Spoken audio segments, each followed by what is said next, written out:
Bonjour, merci de participer à ce grand travail de concertation sur la rythme scolaire pour la ville des îles. On avait souhaité euh, avoir le point de vue finalement de l'éducation nationale sur l'impact des différentes organisations des rythmes scolaires, puisque effectivement tout le monde a son avis sur la question. Certains trouvent que 4 jours c'est bien, 4 jours et demi c'est mieux. Certains qui le vivent 4 jours préféreraient 4 jours et demi et inversement.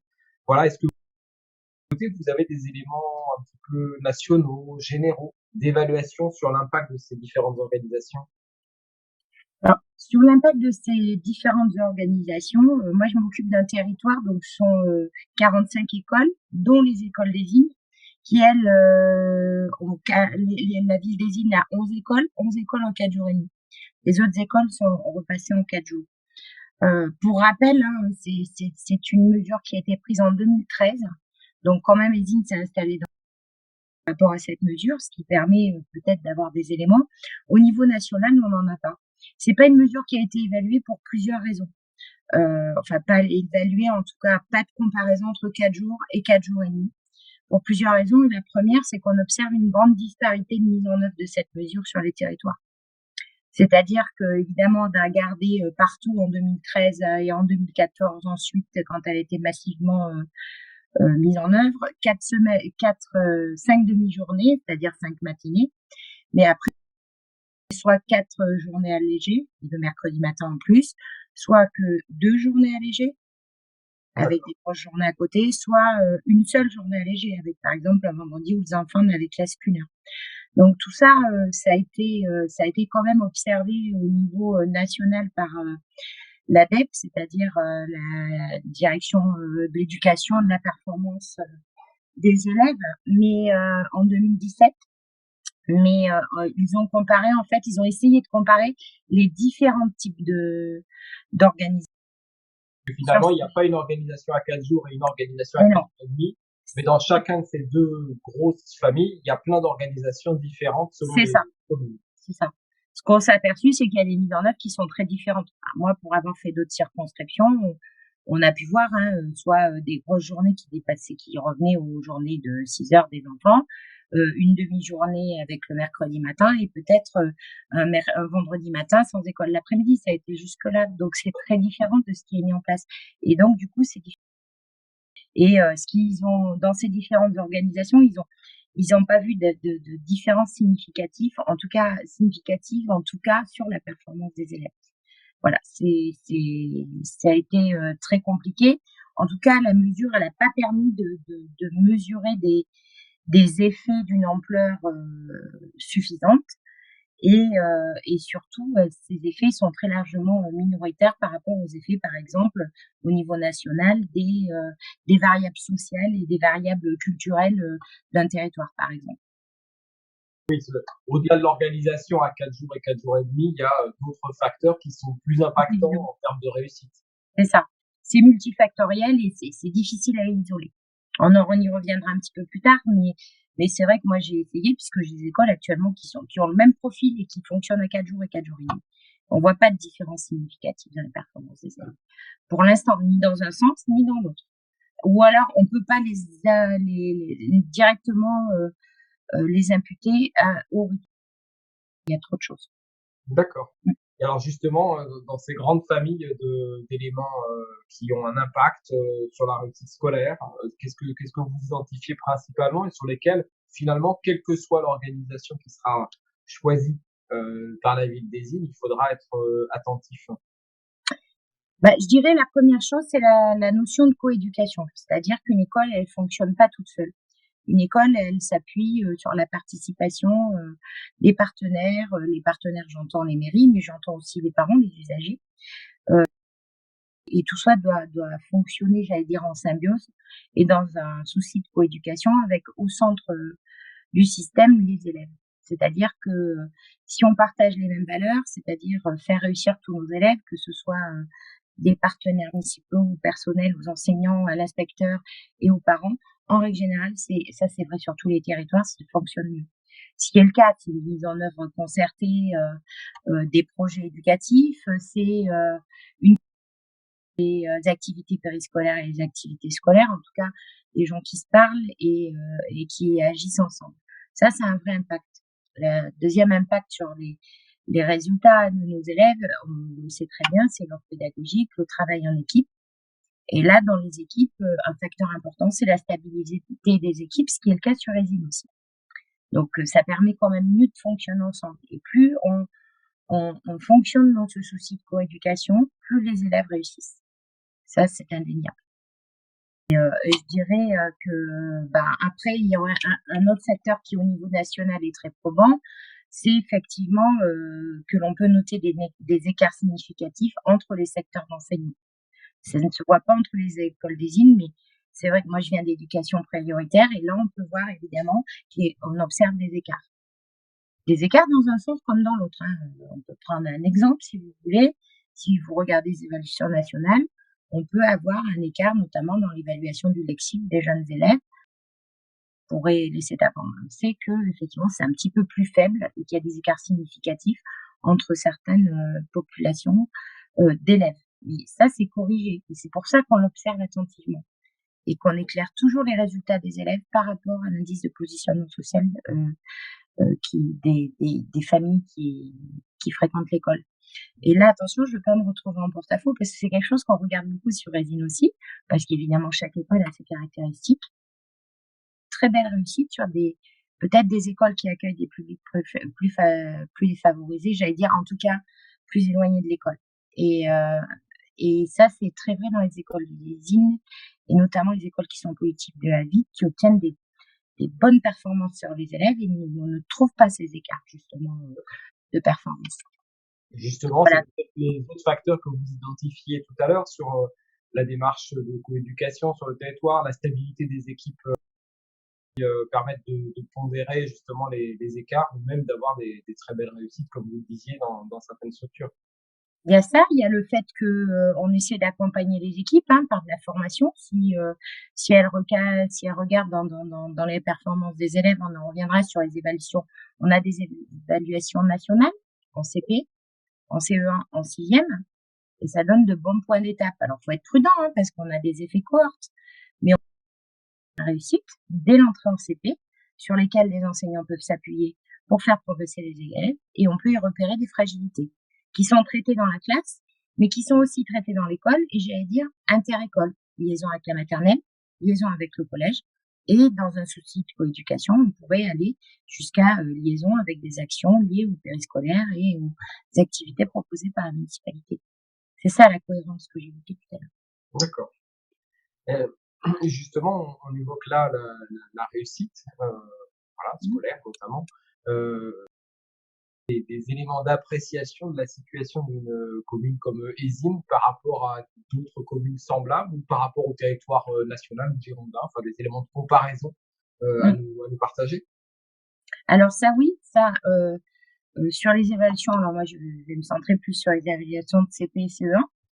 On y est là, on a même des évaluations à mi-CP où on peut voir comment on a attiré l'attention et que les enseignants ont travaillé en règle générale sur ces fragilités. On voit que ces fragilités se corrigent. Là, on est en plein dedans. On vient d'envoyer des éléments d'analyse aux écoles, mais elles ont lieu en septembre en règle générale pour les CP et CE1, mi-CP que pour les CP, et septembre aussi au 6e. On observe une certaine cohérence. Et on regarde ces résultats, école par école. Ça, c'est le travail des enseignants. Ils savent très bien faire. On est dans la classe. On les regarde par école aussi. On y travaille et on apporte des éléments de formation, plan français, plan mathématiques, dès qu'on peut. Des écoles, toutes les écoles de la circonscription sous 3 ans devraient avoir eu ou un plan maths ou un plan français dans chaque école, en formation pour les enseignants. Et ce qu'on remarque, on les compare aussi au niveau national, au niveau départemental et au niveau secteur de collège. Donc, ça permet de prendre des indications. Tout n'est pas, il y a évidemment des diversités selon les caractéristiques des écoles. Encore heureux, parce que sinon, même inquiétant. Les écoles s'en emparent et elles travaillent dans ce sens. Et nous, on les accompagne. J'ai une équipe de circonscription, des conseillers pédagogiques.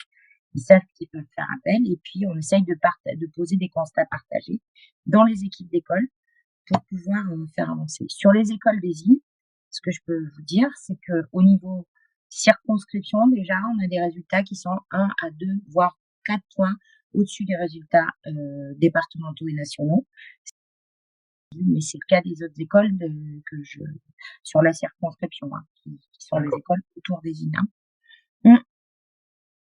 Et justement, à l'intérieur du coup, finalement, pour boucler un peu sur ce champ de questionnement, à l'intérieur de votre circonscription, ces résultats, ils sont donc, de 1 à 4 points supérieurs à la moyenne départementale et finalement, indépendamment de l'organisation du rythme de l'école, 4 jours ou 4 jours et demi. C'est ça. Alors, à la demande de la mairie des Innes, j'ai fait une étude un petit peu plus, une focale un peu plus précise, c'est-à-dire que j'ai pris des écoles avec le nombre d'élèves équivalent, hein, c'est-à-dire de toute manière sur la circonscription on a plutôt des écoles moyennes à grosses et des écoles en 4 jours et demi, en 4 jours. Et j'ai regardé ces résultats, s'il y avait des différences justement significatives sur tous les items. Sincèrement, ce n'est pas significatif. D'une année sur l'autre, on retrouve, j'allais dire, les mêmes tendances générales au niveau national et au niveau départemental, et pas d'écart significatif sur 4 jours et demi. Et de toute manière, on y revient, c'est multifactoriel aussi, stabilité des équipes, coéducation, qualité des relations partenariales, notamment avec la municipalité. Et quand c'est en place, cela fonctionne bien. Dialogue avec les parents, hein. J'insiste peut-être pas assez avec ça, mais une école, elle a besoin de sérénité et de confiance pour pouvoir fonctionner. Et en ce moment, la période est difficile, mais je suis tous les jours, cela se passe très bien, ce qu'il faut savoir. Et plus on a la confiance des parents, plus on peut s'appuyer sur les parents, plus les enfants sont sereins et mieux ils travaillent. Ça, il n'y a aucun doute là-dessus, en termes de climat scolaire. Donc voilà, sur les grandes tendances générales, hein, qu'on retrouve au niveau national, c'est qu'on obtient des résultats peut-être plus fragiles en mathématiques, mais ça, enfin, je veux dire, les recherches internationales le lisent. Et ils montrent en queue de peloton sur le fameux classement PISA ou ce genre de choses sur les mathématiques. Pearl, Stevens. On est attentif à ça, hein, puis c'est pas pour acculer les équipes, hein. Vous savez, quand on a des espaces professionnels, quand on dialogue avec les enseignants, moi j'ai confiance en eux. Et si on dit, bah effectivement, c'est la construction du nombre qui doit attirer notre attention, et ce dès la maternelle. On retrouve dans les résultats de l'école, on y travaille. Et si on éclaire les enseignants là-dessus, les enseignants. Donc effectivement, alors au niveau circonscription, je tiens à dire qu'on est un tout petit peu au-dessus effectivement de ces tendances nationales qui sont plus basses. Évidemment, le territoire est tellement vaste au niveau national, c'est normal. On reste quand même sur un territoire qui est protégé, les îles. Hein. Faut quand même dire les choses. Les îles et les communes alentours. Franchement, tout. Voilà. Mais sur l'étude 4 jours et demi, sur vraiment des écoles différentes, et je les ai pris avec des indices de positionnement sociaux égaux, c'est-à-dire que j'ai vraiment comparé des écoles qui avaient le même profil. On retrouve les mêmes tendances et on retrouve pas d'écart significatif qu'on pourrait voir avec de l'éducation prioritaire plus sur les REP+, par exemple, et l'enseignement ordinaire. Ça, on ne le retrouve pas. Donc effectivement, vous évoquiez tout à l'heure la question de la coéducation comme un élément central favorisant la réussite des enfants. Vous faisiez à l'instant un zoom sur la relation entre les enseignants et les parents, comme devant être une relation de confiance, de co-construction. Comment l'école, les enseignants s'inscrivent dans ces démarches de coéducation? Est-ce que finalement les organisations qui ont été mises en œuvre avec de nouvelles propositions dans le périscolaire ont eu un intérêt aussi pour l'école? Voilà, autant de sujets. Comprendre le positionnement de l'école dans cette démarche de coéducation. Alors, j'arrive sur la circonscription, mais j'ai quand même des conseillers pédagogiques qui travaillent là depuis longtemps, et évidemment j'étudie avec ma collègue. Moi, ce que je sens, c'est quand même des relations relativement apaisées, et on sent bien que quand c'est fragile et qu'on ne travaille pas ensemble, c'est là que ça dysfonctionne. Ce qu'il y a, c'est qu'il y a des actions concertées. Je pense on peut toujours améliorer, hein. C'est comme il faut toujours garder un regard réflexif. Mais en tout cas, il y a du dialogue et il y a de la confiance. Et donc, c'est pour ça que je ne sens pas de réticents. Alors là, ça met un petit peu, effectivement, on sent que tout le monde est dans l'expectative. Et pour l'instant, les enseignants, ils se sentent concertés, donc ils ont confiance. Ils disent qu'ils veulent, au bout du compte, ils donnent leur avis et c'est important. Dans les actions, c'est des projets concertés. Il y a une offre culturelle qui est de qualité. Il y a des accueils périscolaires très bien. Moi, je vois très souvent dans les équipes éducatives le personnel qui est invité quand cela est nécessaire. C'est pas partout pareil. Je ne sens pas de tension particulière et je n'ai pas de gestion de conflit à ce niveau-là. Donc, c'est des facteurs comme ça qui sont des facteurs d'appréciation. Quand cela ne fonctionne pas, de toute manière, l'IEN est toujours saisi. J'allais dire si je suis pas saisie, voilà. Et à la base, c'est que ce soit avec Madame le maire ou avec les équipes, l'inspectrice travaille avec facilité aussi. Moi, en ce moment. Donc tous ces facteurs facilitants font que, en règle générale, il y a une cohérence dans les actions qui sont menées. Une cohérence et en tout cas une concertation. Voilà. Alors évidemment, cette année, c'est difficile à évaluer parce que, avec la situation sanitaire, il y a beaucoup de choses qui sont mises en suspens, mais il y a une belle offre pédagogique quand même, pérééducative. Donc voilà, il faut toujours garder un regard réflexif là-dessus, mais il faut que les équipes agissent en cohérence. C'est important ça. On a à la fois cette cohérence et dans l'ambition, dans l'objectif pour les enfants et les jeunes du territoire, on a pu le ressentir dans la concertation, quel que soit de l'endroit d'où parlaient les personnes, qu'ils été enseignants, parents, animateurs, agents de la collectivité, chacun a pu parler. On sent bien une véritable cohérence et de la bienveillance également. Je crois que c'est important sur ce que peut dire l'autre. De la considération sur ce que peut dire l'autre, même si on n'est pas d'accord, on peut considérer qu'il a raison de le dire de sa place. Partager, moi je trouve que c'est important.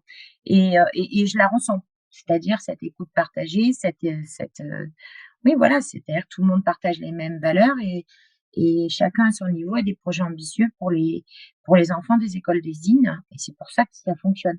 Et un des premiers indicateurs qu'on peut retenir, c'est quand même la stabilité des équipes. Oui, parce qu'on a quand même des enseignants et des directeurs qui sont installés quand même. C'est pas. Soit l'organisation retenue, ils y trouvent suffisamment aussi d'intérêt et de conditions favorables à la réalisation de leur métier et de leur mission, qui fait que du coup ils s'installent dans le temps dans ces fonctions. Oui, puis ils s'investissent d'autant mieux quand c'est en cohérence tout ça, parce qu'il n'y a pas de quand il n'y a pas de passage en force, etc. Et donc ça là jusqu'à maintenant ça se passe bien. Après, est-ce qu'il est souhaitable que les gens restent 20 ans dans la même école? Non, mais qu'il y ait une stabilité des équipes et une cohérence, c'est quand même mieux, quoi. Et là, ça y est. Si ça se passait mal, on n'observerait pas Bien sûr. cet élément. Et une dernière question, du coup, pour ma part, en fonction de l'organisation qui sera retenue par la collectivité, qu'est-ce qui vous semble être prioritaire pour les équipes, pour les éducateurs d'ailleurs au sens large, pour bien combiner les différents temps de l'enfant, le temps des apprentissages, le temps des loisirs pour les copains, le temps avec les parents. Est-ce qu'il y a des éléments sur lesquels les éducateurs à ESIN, qu'ils soient enseignants, parents, animateurs, bénévoles, devraient s'accorder, se fixer quelques priorités à travailler? Quant à ce qui est de l'ordre du pédagogique, nous, on s'en occupe aussi. C'est-à-dire qu'on prend le temps de discuter avec les équipes, etc. Bon, là, on sent une petite tension qui est liée à l'incertitude, je crois. Oui. Il ne faut pas que ça s'installe, c'est tout. Bon, Voilà. Le souhait de la collectivité, c'était à la fois d'avoir une concertation large de tous les acteurs, à la fois de maîtriser le timing de cette concertation, effectivement, parce c'est que ce qui nous préoccupe un peu là. Donc, d'accord. Oui. Par rapport à la fin de cette concertation ou par rapport à la durée de cette concertation? Par rapport à la fin, c'est-à-dire que là, il y a un timing qui est important par rapport au vote des écoles, à la présentation du projet au niveau du directeur académique, du projet d'organisation de temps scolaire retenu. Il faut le dire, monsieur le directeur académique, il a une attention particulière quand même, surtout son territoire, il est très présent. J'ai parlé des mesures, de coéducation, mais il y a aussi, une carte scolaire et une attention particulière qui est portée aux écoles qui pourraient être plus en difficulté, mais plus généralement sur tout le département, puisqu'on est sur un allègement, vous savez, des CP à 24, un allègement des CE1 à 24 aussi, un allègement des grandes sections à la rentrée. Et ça, je pense que ça peut avoir un vrai impact. Après, les offres pérééducatives de la mairie seront aussi de qualité parce qu'on est dans le dialogue. Donc je pense qu'il faut continuer à avancer et si les rythmes devaient changer, on retrouverait, ce dialogue et cette attention particulière de chacun des partenaires qui ferait que les désignés, seraient, bien évidemment toujours bien accueillis dans les écoles désignées. Ça, je n'ai aucun doute là-dessus. Voilà, Oui, voilà. Mais là, en ce vous le moment, c'est vrai que disiez. c'est un petit peu plus compliqué là. Oui, bien sûr. Vous disiez, Mmh, vous aviez confiance également sur, l'offre éducative qui était mmh. proposée, sur la qualité des interventions pédagogiques. On a aussi confiance, je pense, au fait que, au-delà du Ouais. du choix qui sera réalisé, la concertation se poursuivra pour dire, comment ça doit s'organiser, se structurer. C'était le sens un petit peu de ma dernière question. Dans ce qui se profile demain, quelles sont selon vous les priorités, pour articuler, le temps de l'école, le temps des apprentissages scolaires pour l'enfant, le temps, du loisir, le temps famille? Est-ce qu'il y a des éléments qui vous semblent être des choses qui doivent réunir tous les acteurs, quelles que soient les organisations qui sont retenues? Quelque so Là, on est en train de réécrire les projets d'école qui vont être en place pour 4 ans. Enfin, les équipes ont procédé à un état des lieux, vraiment avec sérieux. C'est un état des lieux, on a beaucoup parlé de la performance des élèves, mais tout le contexte, le climat scolaire, tous les indicateurs qu'ils peuvent retenir et qui font l'identité de leur école. Et là, il y aura, derrière des actions et des objectifs qui vont se dégager. Et c'est en ce sens qu'on pourra être en cohérence avec les activités, pérééducatives, les liaisons avec les collèges, les liaisons avec les écoles maternelles et cetera. Et je pense que là, on est en pleine réécriture et que ça aura un vrai impact. Ça sera pour D'accord, très voilà. bien. Écoutez, je vous remercie pour votre Bah, écoutez, disponibilité. en tout cas, merci à vous et puis, bah, bonne continuation. Peut-être on aura Merci, l'occasion de se recroiser. merci beaucoup. Allez, Au revoir. merci, au revoir.